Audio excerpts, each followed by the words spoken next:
Hello, welcome to my channel, or welcome back. I hope you're all doing well today. I have a message for someone who is getting in touch with their cosmic consciousness, and this is a term I picked up from a book that I read on the Internet Sacred Text Archive, so you can look that up if you want to check it out. And this book gives examples of cosmic consciousness, including Jesus, the Buddha, and William Blake, one of my favorite artists. And if you're not sure what cosmic consciousness means, I think we're going to get into this a little bit in the reading, but a brief overview is that connection to the eternal self, when God speaks through you, finding your Buddha nature, finding your inner Christ, right? I think this is something we all want because we understand that to connect to this is to get us to this higher level of creative expression or of self-expression that goes beyond the bounds of the ego. And I believe it was William Blake who said, we need to cast off this material world, this level of the ego. I mean, I'm paraphrasing a little bit, but this is what he said. If we want to be like the great artists like Michelangelo or Da Vinci, right? If we do not cast aside that world, we will be but Venetian painters, lost to the sands of time. So it's like if you have this feeling of wanting to be great, like, okay, the Addison Rae song Fame is a Gun is coming through. You're going to go down in history, right? You have to connect to this higher universal self. And as long as you're operating on the level of ego, you're not going to be creating anything that really resonates with people or really has any real sway in the world. Like at the end of the day, this is the whole concept of this consciousness evolution, is you are doing things that help other people get in touch with this level of consciousness. And in turn, you're also getting in touch with it more for yourself. But it's just cultivating more cosmic consciousness in the world, right? All right, so we have the Wheel of Fortune. So there is this sense of, this is like the exact card to draw for this, is like this connection to all these higher forces of all these different elements of this kind of wheel that continues spinning for all of time. And we can get more into this wheel in a second. But first I want to point out there's like all the figures on this card are reading books. So again, it is this connection to something universal through history, where you could think of it as like Aldous Huxley's The Perennial Philosophy, or just like the great truths of every religion, right? If you understand anything about religion or spirituality, if you really studied it, you would understand that it's not so much about picking which sect is right, because there is just this logical fallacy in like, oh, you have to believe in this one, because it's like, what if someone was born in a country where they were just never introduced to that? Like, obviously we're all getting at the same universal truths in every religious tradition. So it's like you're learning a lot from different books, from different texts about how to connect to this cosmic consciousness. Like maybe if you look at your favorite artists, some interviews that they've given, or diaries that they've written, or books that they've written, and it's like picking up all these pearls of knowledge of like how you can connect to this a little bit more for yourself. And it is this feeling of being initiated into this new way of being in which you are connected to the various elements. Like on this card are represented the fire, earth, air, and water. And it's a sense of, this connection to the material world, but also to a spiritual plane. And then you also have the name of God written on this card. And if you're interested more in this kind of esoteric side of the tarot deck, you might want to read the book The Tarot of the Bohemians. It gets into this a little bit more. But there is this feeling of, like this wheel spinning, right? This eternal wheel. So you can look at it as like the wheel of time spinning. But then there's also this concept in Buddhism of like the wheel of samsara, where it's like you're being incarnated again and again and again to go through this worldly existence.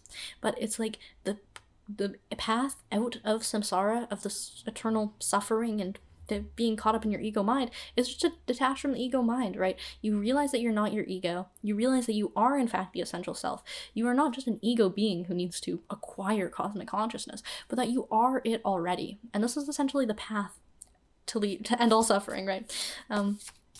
We can get into that a little bit more later in the reading. Okay, so we have the Seven of Wands. So there's a sense of fighting off things, and this is really what I'm getting. It's like you're fighting off your thoughts that are taking place at the ego level, where it's like you're parrying them, you're countering them, right?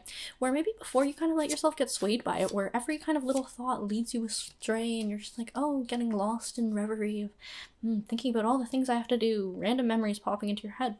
But really, when you're attuned to this level of cosmic consciousness, it's like these thoughts don't affect you, right? Because you can almost parry them and know where they came from.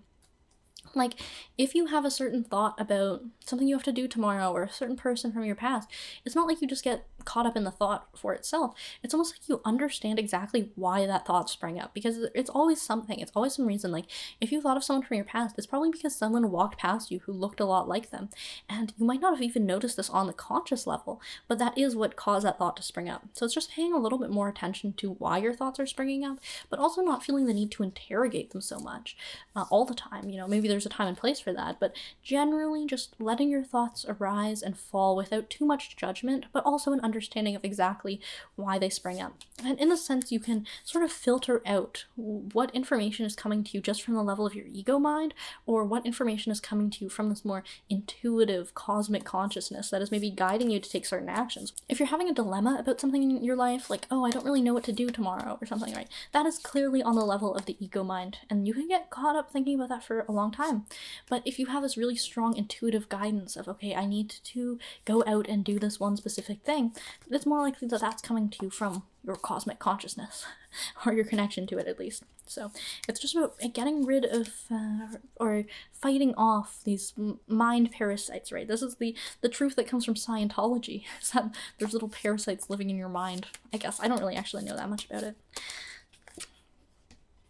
All right, the King of Pentacles. So there is this feeling of like being the master of your physical form and of yourself as well, like going beyond just the physical. Like the pentacle can be said to represent the 5 points of the human body, but also like your spiritual body in a sense, where it's like there's like this energy that's flowing through you at all times, and it's like getting in touch with that and kind of seeing it as this circuit that is flowing through you, and that more energy can kind of flow in and out of the circuit.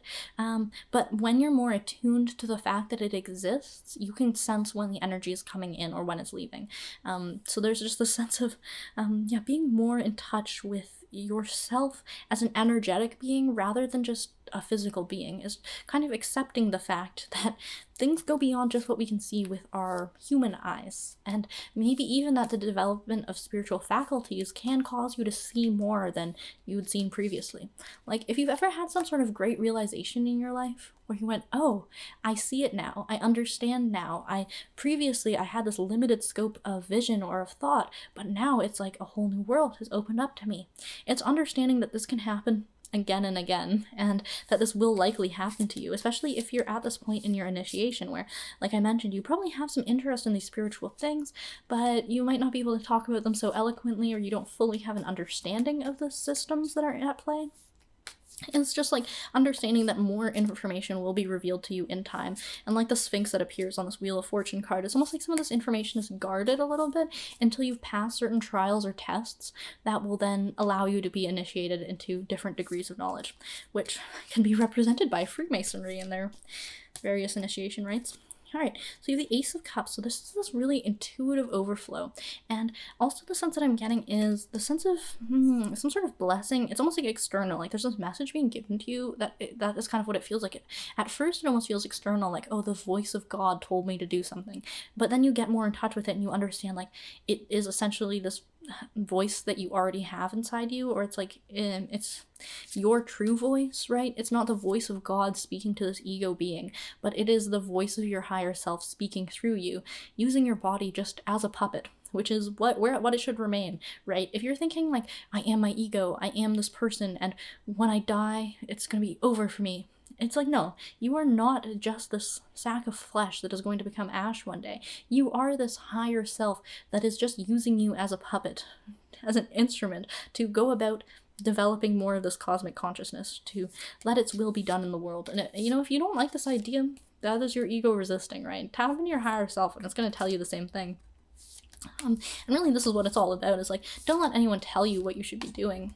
Don't let any religious dogma or religious teacher, spiritual guru tell you the way things are, right? The whole point of this cosmic consciousness is that it's something you're in touch with for yourself, right? Like if you were locked away in a cabin with no books, no YouTube, no preachers, you would still be in touch with this. In fact, you might even get in touch with it even more. But there is just a sense of like an intuitive overflow when you are in touch with it. And then there is the symbol of like a communion wafer being dropped into the cup, but also the communion wafer is like in the shape of a cross and also the shape of a circle. So maybe some of these concepts of the quaternity or of the circle of a mandala could be relevant to you. And again, there's this feeling of a wheel, this really round circular form that appeared in 3 of these cards so far. And it's just the sense of, like this eternal sense where it's not being so focused on this ego identification with like, okay, I live in the year 2026. But it's more like you live in the eternal moment. Just the present, the now. And sure, you could cut up the now into all these little slivers of time and track them on a chart, but at the end of the day, it is just one eternal present.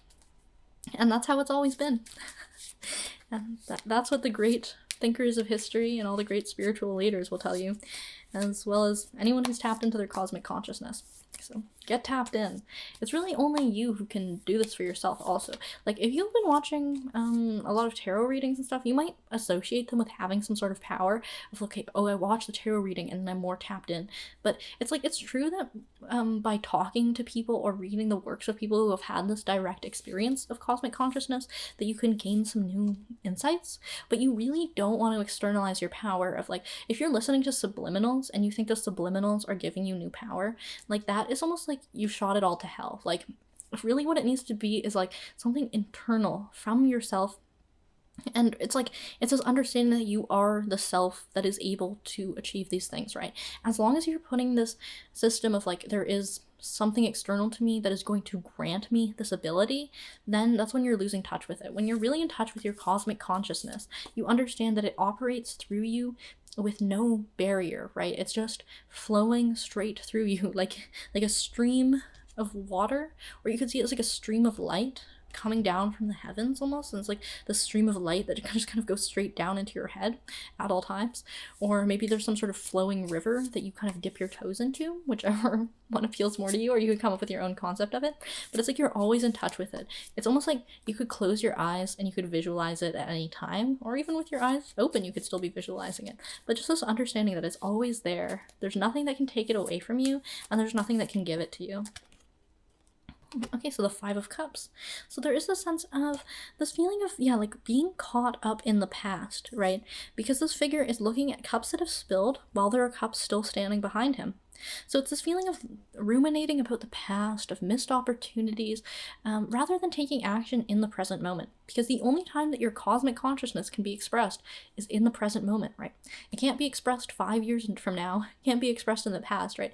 It's just right now is when you can be in touch with it. And if you choose not to be in touch with it right now, then, it's very likely that 5 years from now, you're not going to be in touch with it either, right? It's something that needs to start right now, immediately, at every moment.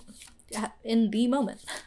So as long as you're thinking about like these things that have happened to you in the past, or like who you thought you could be, it's like these are things that relate again to ego identification, of things on a level of mind of like, I think I should have achieved these goals by this age, and then you're ruminating about, oh, I'm such a failure because I didn't achieve these goals by this age, right? That has nothing to do with the workings of the essential self that is working through you, right? It doesn't have these goals that have been informed by advertisements or by your parents, right? The essential self has its very own goals. It has its very own imagination. Like the imagination of the universe is something that works beyond the level of what the mind can comprehend. So as long as you're identifying with, and like, again, these feelings of regret or shame, guilt, fear, like these are all traits that are associated with the ego, right? This higher self, essential self, cosmic consciousness. Like, do you think it could feel fear? Do you really think cosmic consciousness can feel regret? Like, no, obviously not. So as long as you're identifying with those feelings, you are clearly identifying with ego. So this is a very easy, simple trick, right? If you feel like I'm having trouble connecting into this cosmic consciousness, right? Just let go of all those things that you would associate with the ego, and understand that the cosmic consciousness is also, it's like, it's not necessarily like all knowing. I mean, it is like everything, so it does kind of have everything contained within it, right? But the aspect of it that is within you is again going to be limited by certain trials that your ego mind has to pass and that sort of thing, where it's like you are not going to be all-knowing just because you're tapped into cosmic consciousness or not, right? Like, you're not necessarily going to be able to see through walls right away, that is. But it's not like you'll just immediately be like inundated with the Akashic records and all the wisdom of the sages. Like when people say that sort of thing of like that they're all knowing, that is almost like they're trying to convince you that they're a guru. Certainly we all have this ability to tap into what one could call the Akashic records and get this wisdom from source. You know, whatever new agey terms you want to put it into, right? It's this feeling of just tapping in and being intuitively guided to deliver a message, to communicate something, to do something in your own life, to create a certain artwork, right? But that doesn't necessarily mean that you possess it all, right? Like you can't possess it. It's just the information is revealed to you at the right time from your higher self into like what you need to do simply to accomplish the goals, to go along with the dream, right? But there is no sense of striving, any conscious striving, grasping, clinging. Again, these are all things that relate to the ego. And it's really just about letting it flow through you, opening yourself up to be a clear channel. And that is how messages are delivered through you. All right, we have the Two of Cups. Okay, so we have the sense of the divine union between masculine and feminine qualities.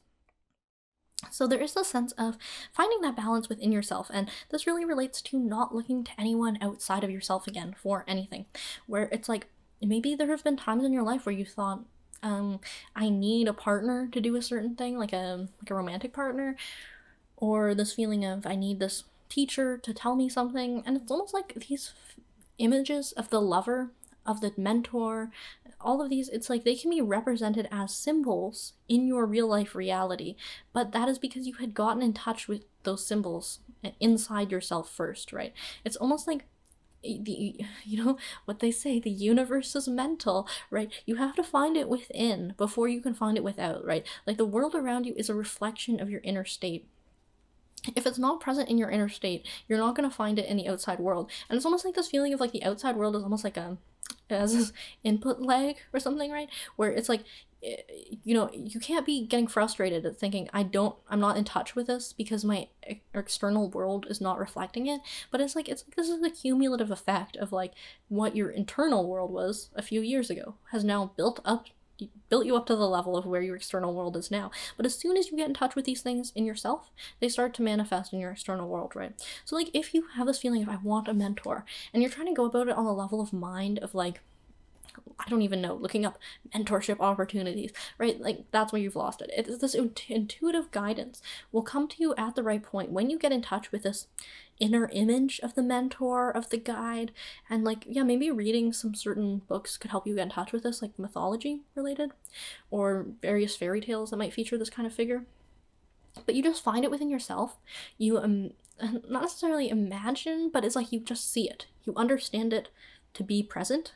And then you will be intuitively guided to take the actions that will lead you to finding a mentor in your material reality. And, honestly, when I started getting to the spirituality stuff, I didn't believe it. I was like, that sounds so woo-woo, crazy. I just don't believe it. I don't believe that I have mental powers like that, right? But let me tell you, the stuff is real. It does actually go that way, where it's like, in the moment, you might not have even been consciously thinking, this is going to be someone who is a mentor or a spiritual teacher to me. It might just come about that this person does happen to have some specific guidance for you, where, like, if I could just give you a really vague example, maybe you might feel intuitively guided to develop a new skill. And this new skill could be something that's quite intuitive, like maybe a musical ability. So you sign up for some music lessons. And it's just you felt really guided to do it. You just felt like this is the time right now. And before you know it, right, this music teacher that you might meet could actually be this type of mentor, a figure in your life. And quite likely, because music is a very intuitive act, they would have some knowledge of these spiritual qualities of how to get in touch with cosmic consciousness. And they might not put it in the same terms that a spiritual teacher would put it, but they're still going to be helping you develop that quality, what Colin Wilson calls faculty X. Right, anyone who's really established in their life and has this really harmonious quality of like things are working out for them, and it's not just like because they were given a lot of money or something, like not just generational wealth, but genuinely they cultivated the life that is right for them, they individuated, they got in touch with their higher self, right? These people are going to have some wisdom for you, and it's just about finding these people on your path through being intuitively guided to them.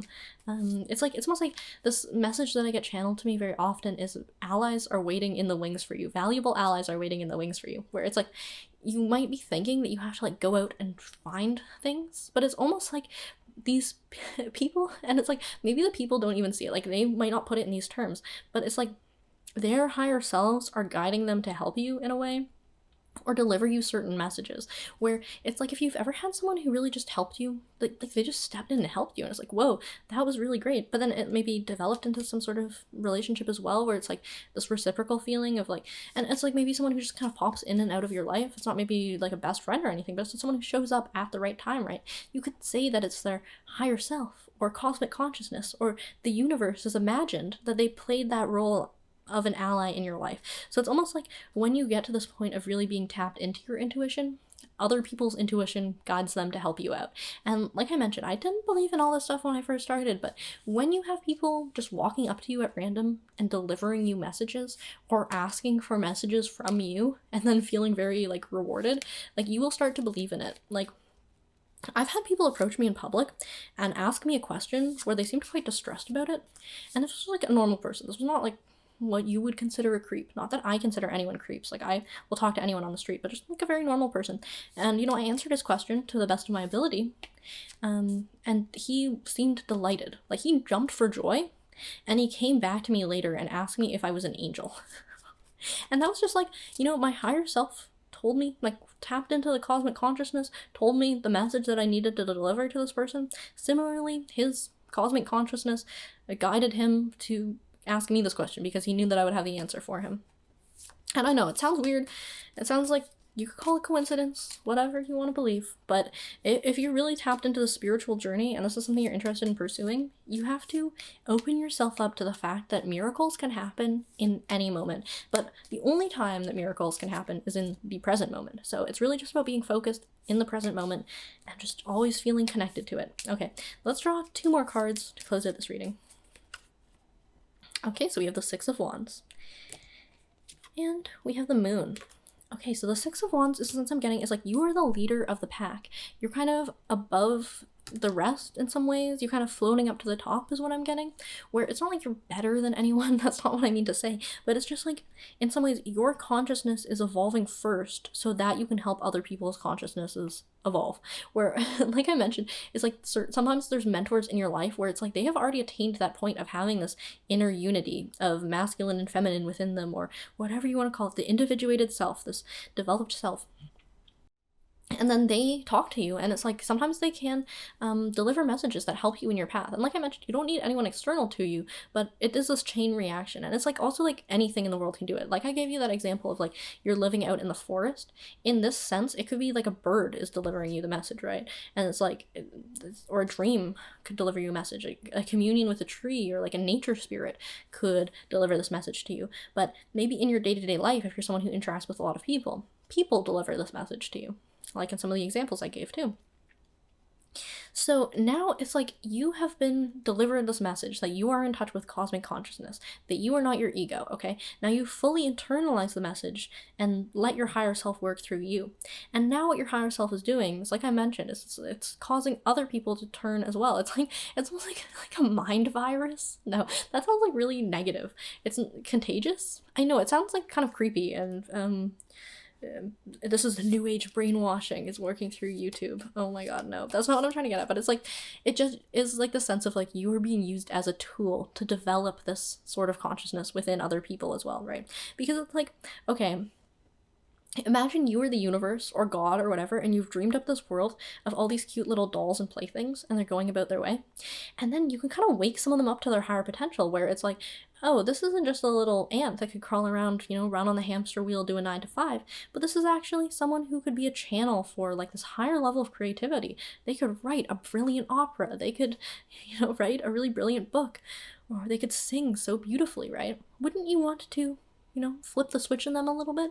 And then this person gets switched on to their potential, then they go around telling everyone else, spread the word, spread the gospel, right? And like, the gospel that you're spreading is not the type of gospel of some of these street preachers of convert to Christianity or you're going to hell. Like, that's not the vibe. The gospel is you have an inner Christ within you, and it's just about getting in touch with it.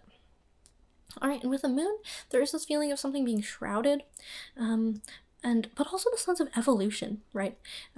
So you have the dog and the wolf. So it's almost like the wolf is the primal quality that the dog has evolved into. It's similarly like humans have been domesticated in a way. Like our consciousness has been groomed from the level of like when we used to not be able to express certain higher things, right? Like if you went back to prehistoric times, like before language even existed, and you handed them like a book or a cell phone or you sang them an opera, their mind would not quite understand it, because this is like a development of human consciousness that has taken place over millennia.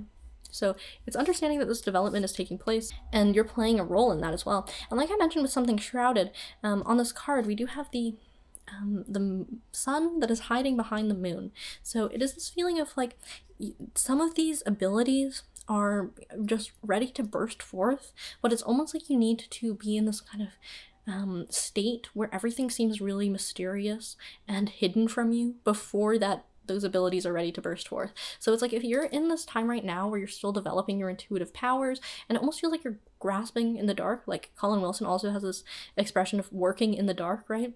That is how it could feel at this stage in your journey, is you're just kind of stumbling around. You don't really know what you're doing on the conscious level, but you just feel intuitively guided to do certain things. That's exactly where you need to be right now, because things are coming into balance through this inner working. Like as you've released the ego, and now you have released everything you knew previously, and it almost feels like you would be a little bit lost right now. That is when cosmic consciousness comes to you, and when you can develop this higher faculty within yourself, which has always been present since you were a little baby, but that it takes a little bit of work to tap into now that you're an adult who has picked up all this ego identification along the way. All right, well, thank you so much for watching. I hope you enjoyed this reading. If you're interested in a personalized pre-recorded reading, they will be $25 Canadian for 20 minutes until the end of February, so please email me if you're interested in one of those. And as always, thank you so much for watching, and I hope to see you in the next one.